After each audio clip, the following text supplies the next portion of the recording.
Hello my dear students, कैसे हो आप सब। मैं योगी के इंग्लिश क्लासेस में आपका स्वागत करता हूं, अभिनंदन करता हूं। चलिए माय डियर स्टूडेंट्स, हम आज पढ़ने वाले हैं। हमारा एक लेसन है keeping quiet. Keeping quiet.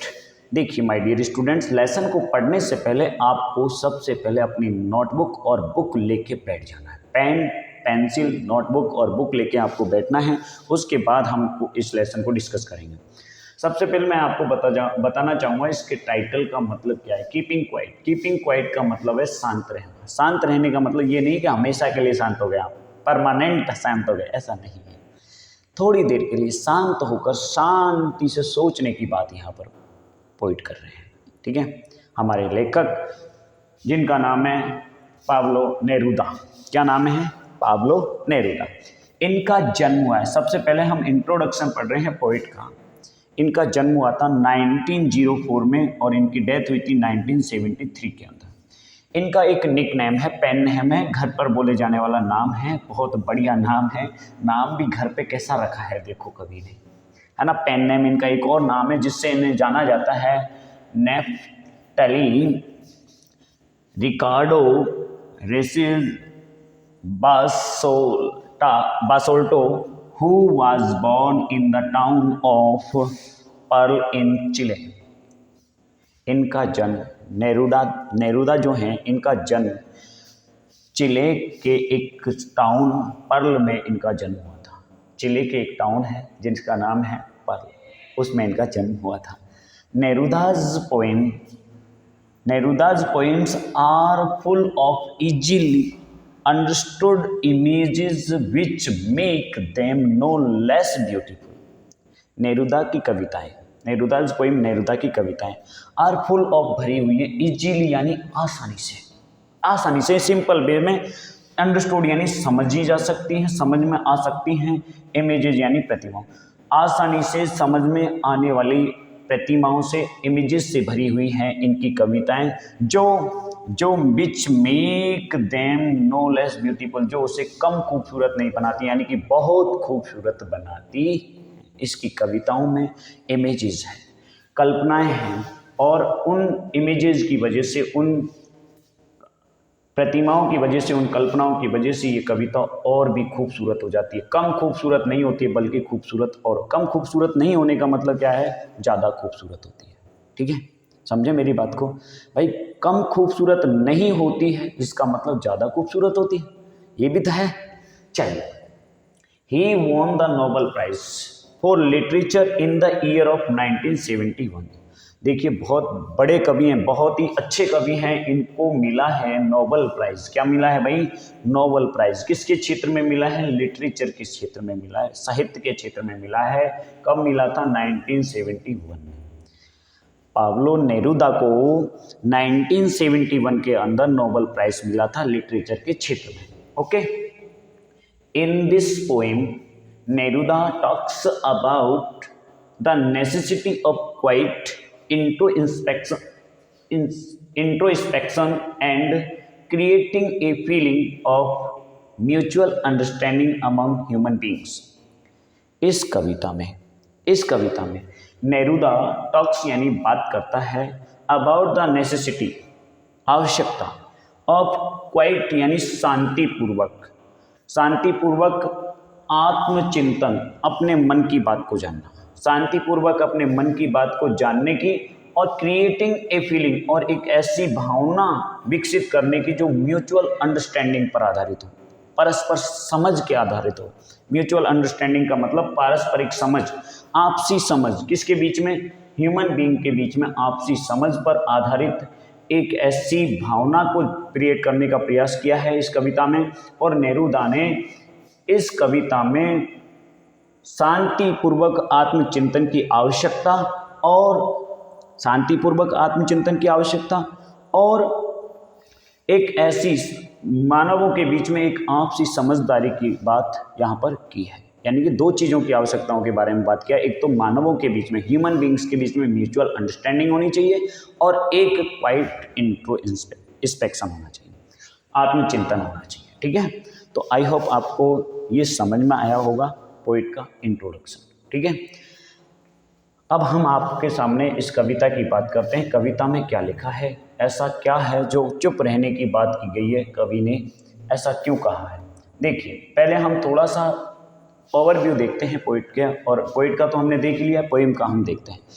Poem में ये बताने का प्रयास किया है कि आपको कुछ पल के लिए शांत रहना चाहिए और शांत रह के सारी दुख तकलीफ़ों को भूलकर, सारी परेशानियों को भूलकर अपने मन की बात को सुनना चाहिए। एक जगह स्थिर रहने का मतलब ये नहीं है कि हमेशा हमेशा के लिए शांत हो जाएं। वो कवि ये कहना चाहता है कि सारी दुनिया की उलझनों को भूलकर थोड़ी देर शांत रहें, स्थिर रहें, खुद के बारे में सोचें। ठीक है, चलिए तो let's start line to line explanation. Now we will count to 12 and we will all keep quiet. देखिए, अब कवि कह रहा है कि अब, नाउ यानी अब, वी यानी हम, स्टिल यानी हो जाए, स्टिल यानी शांत स्थिर, काउंट का मतलब गिनना, काउंटिंग करना, 12 यानी 12 तक। अब हम 12 तक गिनेंगे। कहाँ तक गिनेंगे? 12 तक गिनेंगे। And we will all keep still, और हम सभी के सभी स्थिर हो जाएंगे, शांत हो जाएंगे, स्थिर हो जाएंगे या शांत हो जाएंगे, क्वाइट हो जाएंगे। स्टिल का मतलब क्वाइट, शांत, शांत हो जाएंगे। कभी ये कह रहा है कि हम 12 तक गिनेंगे और हम सभी के सभी क्या हो जाएंगे? शांत हो जाएंगे। देखिए माय डियर स्टूडेंट, इस लाइन के अंदर दो लिटरेरी डिवाइस यूज हुए हैं। देखिए, पहला लिटरेरी डिवाइस यहाँ यूज हुआ है, यहाँ पर साउंड की रिपीटिशन हो रही है। साउंड की क्या हो रही है? रिपीटिशन। जब साउंड की रिपीटिशन होती है तो माय डियर स्टूडेंट, आपको पता होगा, जब साउंड की रिपीटिशन होती है तो अलंकार यूज होता है एलिट्रेशन। कौन सा यूज होता है? एलिट्रेशन। डब्लू और डब्लू साउंड की रिपीटिशन हो रही है, डब्लू और डब्लू साउंड की रिपीटिशन हो रही है, एलिट्रेशन यूज हुआ है। कौन सा यूज हुआ है? एलिट्रेशन।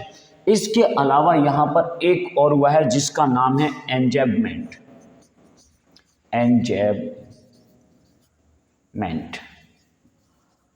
एंजेबमेंट का मतलब क्या होता है? एंजेबमेंट का मतलब होता है माय डियर स्टूडेंट कि किसी भी लाइन में, अब देखिए यहां पर ना कोमा यूज किया है, ना फुल स्टॉप यूज किया, कुछ भी यूज नहीं किया है और सीधा दूसरी लाइन से कनेक्ट कर दिया है। जब कविता की कोई line, when any line of a poem connect to the next line without any hyphen, any comma, any punctuation mark, that is called enjambment. क्या कहलाता है?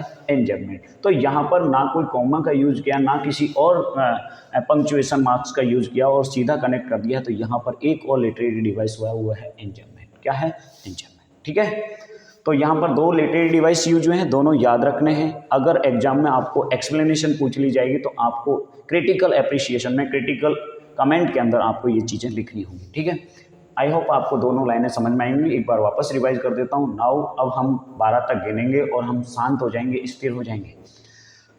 For once on the face of the earth let's not speak in any language, let's stop for 1 second and not move our arm so much. एक बार के लिए, for once यानी एक बार के लिए, on the face of the earth यानी on the surface of the earth. Face का मतलब यहाँ सरफेस से है, पृथ्वी पर, धरातल पर, इस जमीन पर, इस पृथ्वी के इस धरातल पर एक बार के लिए let's not speak any language, किसी भी भाषा में नहीं बोलना है, यानी कि चुप हो जाना है, किसी भी भाषा में एक भी शब्द नहीं बोलना है, एक बार के लिए शांत होना है, एक बार के लिए शांत होना है।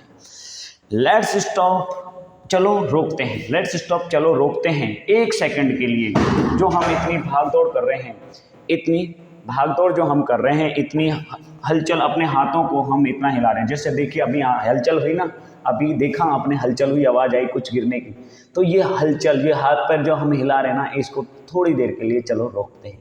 क्या करते हैं? रोकते हैं। कुछ, चलो कुछ सेकंड के लिए, एक सेकंड के लिए जो अपने हाथों को हम इतने तेजी तेजी से हिला रहे हैं, इतनी भाग दौड़ कर रहे हैं, इतना हम जल्दीबाजी कर रहे हैं, इसको थोड़ी देर के लिए रोकते हैं। चलो रोकते हैं, चलिए रोकते हैं। एक बार के लिए पृथ्वी पर, पृथ्वी की सतह पर हम किसी भी भाषा में बात नहीं करते हैं, और चलो एक सेकंड के लिए हम अपने हाथ पैर जो हिला रहे हैं, अपने हाथों को इतने तेजी से हम हिला रहे हैं, इनको रोकते हैं। आगे क्या कह रहा है देखिए ध्यान से।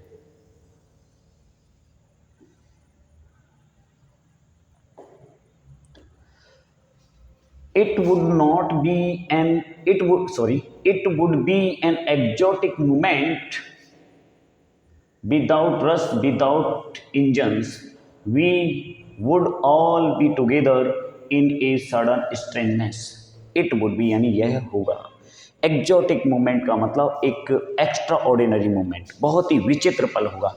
ये एक बहुत अद्भुत पल होगा, एक विचित्र पल होगा, अद्भुत पल होगा। विदाउट रस, जिसमें कोई भी दौड़ भाग नहीं होगी। विदाउट रस, रस का मतलब दौड़ धूप, भाग दौड़ नहीं होगी, जिसमें कोई भाग दौड़ नहीं होगी, जिसमें किसी भी प्रकार की शोर शराबा नहीं होगा। इंजन्स का मतलब यहाँ शोर शराबे से है, कोलाहल से है, ठीक है। किसी भी प्रकार का नॉइज नहीं होगा, किसी प्रकार का शोर शराबा नहीं होगा, किसी भी प्रकार की दौड़ भाग नहीं होगी। वो जब हम एक पल के लिए शांत हो जाएंगे, स्थिर हो जाएंगे, कुछ चिल्लाना डुलाना नहीं है, एक जगह जब शांत हो जाएंगे तो उस पल, वो जो पल होगा वो बहुत ही विचित्र पल होगा, बहुत एक्जोटिक मूवमेंट होगा, एक्स्ट्रा ऑर्डिनरी मूवमेंट होगा। विदाउट रस, जिसमें कोई हलचल नहीं होगी, कोई शोर शराबा नहीं होगा। और we would all be together in a sudden strangeness, एक अजीब सी सडन यानी अचानक, एक विचित्रता की, एक विचित्र पल होगा। अचानक एक बहुत ही अद्भुत पल होगा, एक विचित्रता हमारे अंदर आएगी और हम सब की सब एक दूसरे को एक साथ पाएंगे। ऑल टुगेदर यानी सब के सब एक साथ होंगे। तो उस अद्भुत पल में जब हम एक पल के लिए शांत हो जाएंगे तो वो बहुत ही अद्भुत पल होगा, बहुत विचित्र पल होगा, जिसमें ना कोई दौड़ धूप होगी, ना कोई उसमें शोर शराबा होगा, और हम पाएंगे अपने आप को एक विचित्र पल में एक साथ पाएंगे, अपने आप को एक बहुत ही एकात्मकता के रूप में पाएंगे, एक यूनिटी के रूप में हम अपने आप को पाएंगे। Fisherman in the cold sea would not harm whales, and the man gathering salt would look at his hot hand. जब ऐसा हो जाएगा, सब लोग स्थिर हो जाएंगे, शांत हो जाएंगे, अपने खुद के बारे में सोचेंगे, तो क्या होगा? फिशरमैन यानी जो मछुआरे हैं, वो जो ठंडे समुद्र में, इतने शीतल समुद्र में, इतने ठंडे समुद्र में जो मछुआरे मछली पकड़ते हैं, वो व्हेल नाम की मछली को नुकसान नहीं पहुंचाएंगे, यानी कि वो भी ज़्यादा ओवर फिशिंग नहीं करेंगे, ओवर फिशिंग बिल्कुल भी नहीं करेंगे, यानी कि जितनी रिक्वायरमेंट है उतनी ही फिशिंग करेंगे, उससे ज़्यादा ओवर फिशिंग का काम वो नहीं करेंगे, वो मछलियों को हार्म नहीं करेंगे, नुकसान नहीं पहुंचाएंगे, ठीक है। And the man gathering salt, और जो आदमी साल्ट इकट्ठा कर रहे हैं, साल्ट नमक इकट्ठा कर रहे हैं, जो आदमी साल्ट इकट्ठा कर रहे हैं, would look at his hurt hand, अपने जो पीड़ित हाथ हैं, हर्ट हैंड हैं, जो हाथों से उन्होंने नमक इकट्ठा किया है, जिसकी वजह से वो हाथ उनके क्या है, डैमेज हो गए हैं, क्षतिग्रस्त हो गए हैं, उन हाथों में बीमारियां हो गई, तो वो अपने हाथों को देखेंगे, यानी कि वो भी ज़्यादा नमक इकट्ठा नहीं करेंगे। माय डियर स्टूडेंट, देखिए वापस से समझिए इस चीज़ को, क्या कहना चाह रहा है इस स्टैंजा में। इस स्टैंजा में ये कहना चाह रहा है कि भाई जो देखिए शांत होने की बात कर रहा है, तो जब हम शांत हो जाएंगे तो यहाँ कभी उनसे भी निवेदन कर रहा है, जो मछुआरे हैं उनसे भी निवेदन कर रहा है कि वो भी ज़्यादा मछली ना पकड़ें, शांत हो जाएं, थोड़ी देर के लिए मछलियों को हार्म करना बंद कर दें, और जो सॉल्ट इकट्ठे करने वाले हैं, नमक इकट्ठा करने वाले हैं, उनसे भी ये रिक्वेस्ट की जा रही है कि वो भी थोड़ी देर के लिए शांत हो जाएं और ये सॉल्ट को इकट्ठा ना करें, और अपने हाथों की ओर, जो हाथ जो हर्ट हो चुके हैं, जो डैमेज हो चुके हैं, उन अपने हाथों की ओर देखें। ये यहाँ पर निवेदन करने का प्रयास किया है पोइट ने। देखिए ध्यान से देखिए, वापस से इस लाइनों में कौन कौन से लिटरेरी डिवाइस यूज हुए हैं वो भी हम आपको समझाते हैं। देखिए यहाँ पर देखिए ध्यान से, यहाँ पर विदाउट रस विदाउट इंजन, यानी कि वर्ड की रिपीटेशन हो रही है। जब शब्द की बार बार रिपीटेशन हो, साउंड की रिपीटेशन होती है तो एलिट्रेशन होता है, अभी समझा है। साउंड जब रिपीट हो रहा है तो एलिट्रेशन होता है, लेकिन वर्ड पूरा की पूरा वर्ड रिपीट हो रहा है तो वहाँ पर होता है कौन से लिटरेरी डिवाइस, रिपीटेशन। कौन सा होता है, रिपीटेशन। ठीक है माय डियर स्टूडेंट, समझ गए। यहाँ पर कौन सा डिवाइस है, लिटरेरी डिवाइस जो है वो है रिपीटेशन। कौन सा है, रिपीटेशन।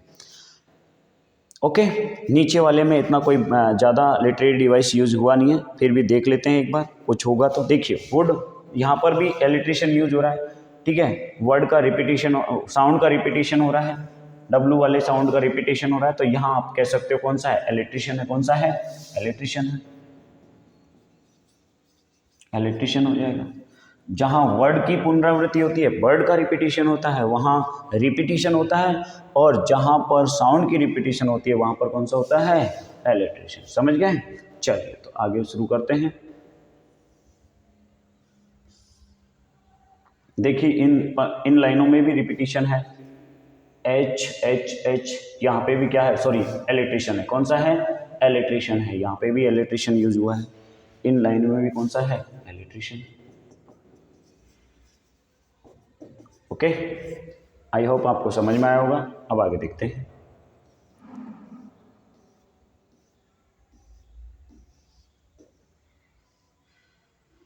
देखिए ध्यान से समझिए आगे की लाइन में क्या कह रहा है, those who prepares green work. अब यहाँ पोइट आगे और एक रिक्वेस्ट कर रहा है उन सभी लोगों से, किनसे, those who prepare green works, war with gases, bar with fire, victory with no survivor, would put on clean cloth and walk about with their brothers in the sad doing nothing. Those वो लोग जो युद्ध की तैयारी कर रहे हैं, किसके साथ, प्रिपेयर यानी तैयारी होना, रेडी होना, ग्रीन वॉर का मतलब पर्यावरण से, यानी कि पेड़ पौधों को काट रहे हैं। ग्रीन वॉर का मतलब यहाँ जो फॉरेस्टिंग हो रहा है, डिफॉरेस्टिंग का मतलब डिफॉरेस्ट हो रहा है, यानी कि फॉरेस्ट जो जंगल हैं वो कम हो रहे हैं, जो लोग जो पेड़ों की लगातार कटाई कर रहे हैं, ग्रीन वॉर कर रहे हैं, यानी कि पर्यावरण के साथ खिलवाड़ कर रहे हैं, उसको डेटोरिएट कर रहे हैं, कम कर रहे हैं, उसका डिस्ट्रॉय कर रहे हैं। वार विद गैसेज, और ऐसी गंदी गंदी गैसेज छोड़ रहे हैं जिससे पर्यावरण क्या है, पॉल्यूटेड हो रहा है, गैस को छोड़ रहे हैं, गैस के वजह से पर्यावरण क्या हो रहा है, पॉल्यूट हो रहा है, प्रदूषित हो रहा है। और बार विद फायर, और युद्धों में जो अग्निशामक यंत्रों का, अग्नि शास्त्रों का, अग्नि शस्त्र का यूज किया जा रहा है, जैसे एटम बम है, एटम बम का यूज किया जा रहा है, ऐसे युद्धों की जो लोग तैयारी कर रहे हैं, जो पर्यावरण से युद्ध कर रहे हैं, जो पर्यावरण को प्रदूषित कर रहे हैं, और युद्धों में जो एटम का यूज कर रहे हैं, वो लोग विक्ट्री विद नो सर्वाइवर, अगर वो जीत भी गए, किसी की मतलब सबको मारकर, नो सर्वाइवर यानी कोई जिंदा ही नहीं बचा, कोई अगर जिंदा ही नहीं बचा और वो जीत भी गए, तो ऐसे विजय से क्या मतलब है, ठीक है। तो वो उनसे कहना चाह रहा है कि भाई इन सब चीज़ों को छोड़ दें, ठीक है, ऐसी विजय कोई काम की नहीं है, जब आप किसी को मारकर जीत हासिल करो, ऐसी विजय कोई काम की नहीं है, इन सबको छोड़ दें, and put on clean cloth, और कहना चाह रहा है, कभी निवेदन कर रहा है कि साफ सुथरे कपड़े पहने, साफ सुथरे कपड़े पहने, and walk about with their brothers, और अपने भाइयों के साथ, अपने ब्रदरहुड की बात कर रहा है यहाँ, भाईचारे के साथ एक साथ चलने की बात कर रहा है, वॉक यानी चलें, अबाउट विद देयर ब्रदर्स यानी अपने भाइयों के साथ, अपने भाईचारे के साथ एक साथ चलें, इन द शेड यानी रक्षा में, या उनकी छत्र छाया में, या उनके प्रोटेक्शन में एक साथ चलने की बात कर रहा है, और कुछ भी ऐसा करने से मना कर रहा है कि ऐसी कोई एक्टिविटी ना करें जिससे हमें क्या है, नुकसान होगा, ये पर्यावरण को नुकसान होगा, पर्यावरण पॉल्यूटेड होगा, ऐसी सभी एक्टिविटीज़ को स्टॉप करने की बात कर रहा है, और एक साथ चलने की बात इस पूरे स्टेंजा में की गई है। कहना ये चाह रहा है कि अगर तुमने ऐसी मतलब पर्यावरण को प्रदूषित कर दिया, बहुत बड़े बड़े युद्ध भी जीत लिए, ठीक है, ऐसे पॉल्यूटेड होने वाली गैसेजें आपने छोड़ी हैं, तो ऐसी अगर जीत हो गई, जो आपने किसी की मौत पर जीत हासिल की है, तो वो जीत आपकी कोई यूजफुल नहीं होगी। और यहाँ ये कह रहा है कि इन सब चीज़ों को छोड़कर आपको न्यू वस्त्र, नए साफ सुथरे कपड़े पहनने चाहिए, और अपने भाइयों के साथ एक उनकी प्रोटेक्शन में, उनकी सुरक्षा के साथ, शेड का मतलब यहाँ प्रोटेक्शन से है, उनकी छत्र छाया में, उनकी सुरक्षा में आपको उनके साथ चलना चाहिए, और ये सभी कृत्य क्या है, ऐसे कोई भी गलत काम नहीं करने चाहिए, यानी कि शांत रहने की बात कर रहा है, कुछ भी नहीं करने की बात कर रहा है, स्थिर होने की बात कर रहा है, ठीक है। तो देखिए माय डियर स्टूडेंट, यहाँ पर इस लाइन के अंदर जो लिटरेरी डिवाइस हुआ है वो है मेटाफर। कौन सा यूज हुआ है, मेटाफर, यानी कि कंपेरिजन किया है, किसका कंपेरिजन किया है, सैड का, दो डिसिमिलर थिंग्स का, यानी कि असमान चीज़ों का कंपैरिजन किया जा रहा है, तो वहाँ होगा मेटाफर। सैड अपने आप में छाया होती है, लेकिन यहाँ प्रोटेक्शन से उसका कंपैरिजन किया है, सुरक्षा से किया है, तो यहाँ पर कौन सा लिटरेरी डिवाइस हो जाएगा? मेटाफर। ओके, और यहाँ पर देखिए रिपीटिशन है, बार बार डब्लू का जो वार है, वॉर को रिपीट किया गया है, वॉर को रिपीट किया गया है, विद को रिपीट किया गया, तो यहाँ पर इस लाइन में कौन सा डिवाइस हो जाएगा? रिपीटिशन हो जाएगा। समझ में आ रहा है आपके? रिपीटिशन क्यों हो रहा है? वर्ड की रिपीट हो रहा है, वर्ड रिपीट हो रहा है, ठीक है, वर्ड रिपीट हो रहा है। ओके, समझ गए? तो इस तरीके से इसमें लिटरेरी डिवाइस भी हमने फाइंड आउट कर लिए हैं और आपको ये स्टेंजा भी समझ में आ गया होगा। अब अगला स्टेंजा देखते हैं आगे क्या कह रहा है। पोइट भाई सब क्या कह रहे हैं? बड़े गजब के पोइट हैं, शांत रहने की बात कर रहे हैं। हम क्लास में 2 मिनट शांत नहीं रह पाते हैं, बच्चे वैसे ही शांत नहीं रहने देते हैं। तो देखिए my dear student, what I want should not be confused. जो मैं कहना चाहता हूँ उसमें कोई कंफ्यूजन नहीं होना चाहिए। कंफ्यूजन का मतलब मेरा उद्देश्य साफ साफ है, मैं कोई ये नहीं कह रहा हूँ विद टोटल इनएक्टिविटी की बात नहीं कर रहा हूँ, मैं ये नहीं कह रहा हूँ कि तुम हमेशा के लिए शांत हो जाओ, टोटली इनएक्टिव हो जाओ, ऐसा बिल्कुल नहीं कह रहा हूँ। टोटली इनएक्टिव का मतलब है यहाँ डेथ से, किससे है? डेथ से। मैं ये नहीं कह रहा कि तुम हमेशा के लिए शांत हो जाओ, परमानेंट शांत होने की बात नहीं कर रहा हूँ मैं, मेरा साफ साफ मतलब है, इसमें कोई संदेह नहीं होना चाहिए, कोई कंफ्यूजन नहीं होना चाहिए। जो मैं कहना चाहता हूँ उसमें कोई संदेह नहीं होना चाहिए। Life is what is it is about life, जो जीवन है, जो जीवन है वो ये है, मैं जो ये कहना चाह रहा हूँ कि जिंदगी बिल्कुल स्थिर होनी चाहिए, शांत होनी चाहिए। I want to no track with the death. मैं ये नहीं चाह रहा कि आप ना मौत को आलिंगन कर लें, आप मौत को चुन लें, ऐसा नहीं कहना चाह रहा। I want no track with death, यानी कि मौत के साथ कोई समझौता नहीं करना है। ट्रैक विद का मतलब डील करना, ट्रैक विद मीन्स डील करना है, कि मैं ये नहीं कहना चाह रहा हूँ कि आप किसी मौत के साथ समझौता करें।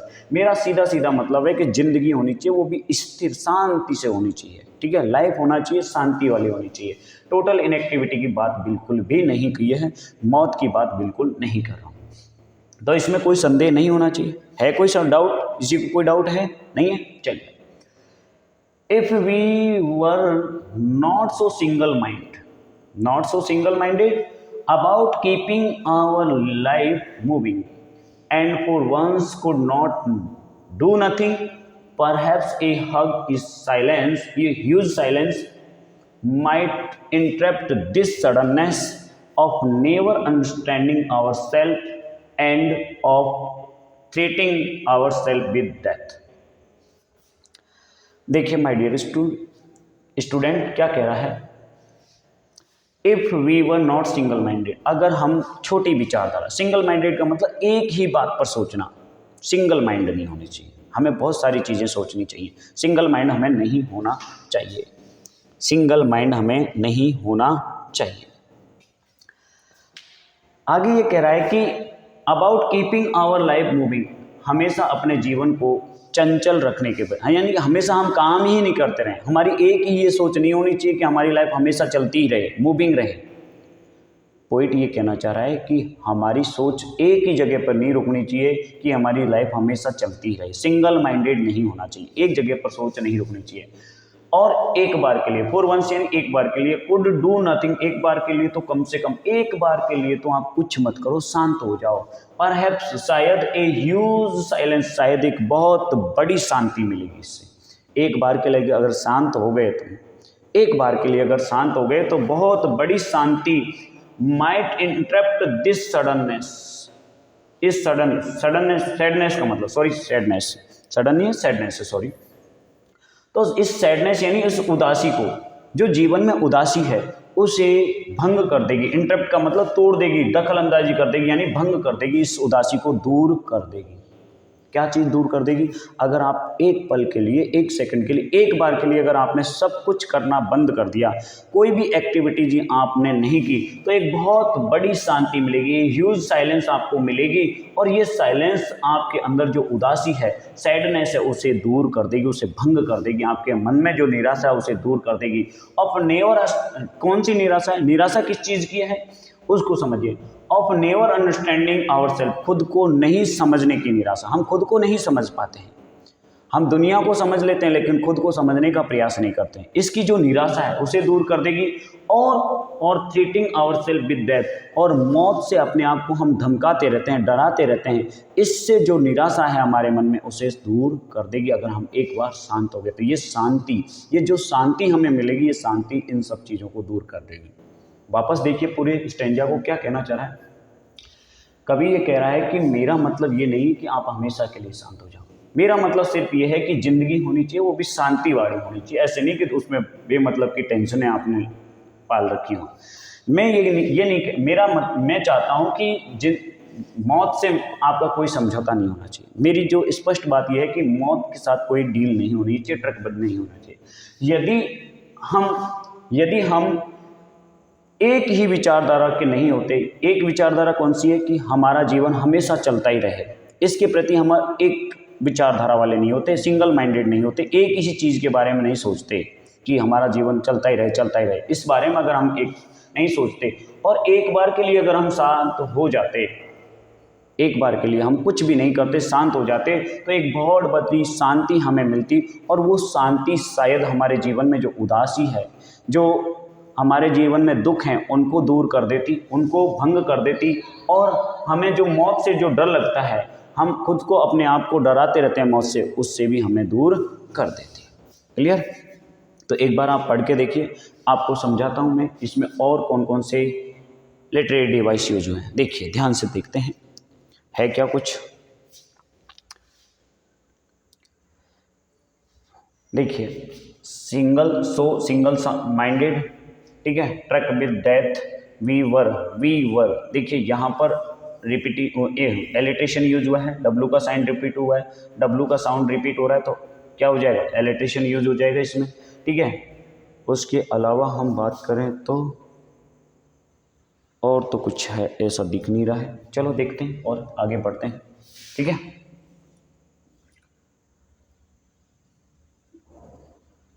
Perhaps the earth can teach us.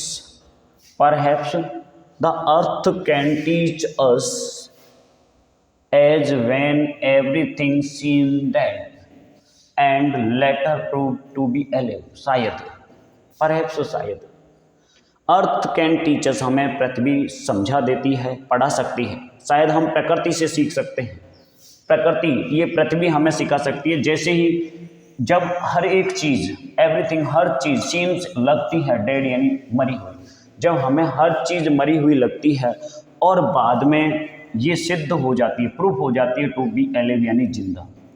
प्रकृति से आप सीख सकते हो, प्रकृति स्थिर होती है, कुछ पल के लिए शांत हो जाती है और हमें लगता है कि सारी चीज़ें खत्म हो गई हैं, सारी चीज़ें क्या हो गई हैं, मौत हो गई है, सब चीज़ें खत्म हो गई हैं, लेकिन बाद में ये हमें जिंदा साबित कर देती है कि ये जिंदा है।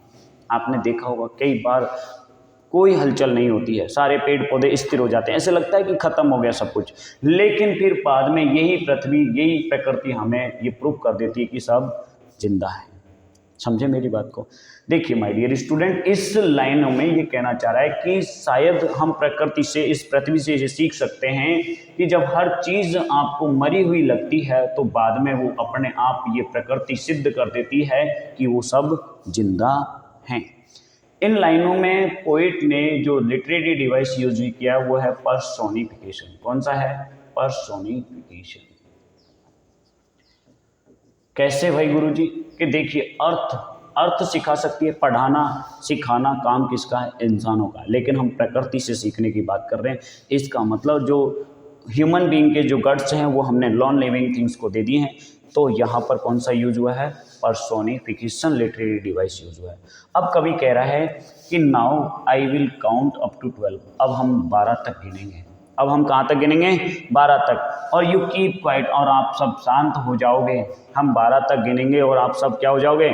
शांत हो जाओगे और मैं चला जाऊँगा। आप सब शांत हो जाओगे। अब हम 12 तक गिनेंगे और आप सब शांत हो जाओगे और मैं चला जाऊँगा। तो I hope my dear student आपको सारी चीज़ें समझ में आई होंगी। कौन कौन सी लिटरेरी डिवाइस हैं इसके अंदर, लाइन में क्या कहने का प्रयास पोइट ने किया, ये सब चीज़ें अगर आपको समझ में आई हैं, अच्छी लगी हैं, तो प्लीज़ एक बार लाइक, शेयर और सब्सक्राइब जरूर कर दीजिए और देखते रहें यो मैन।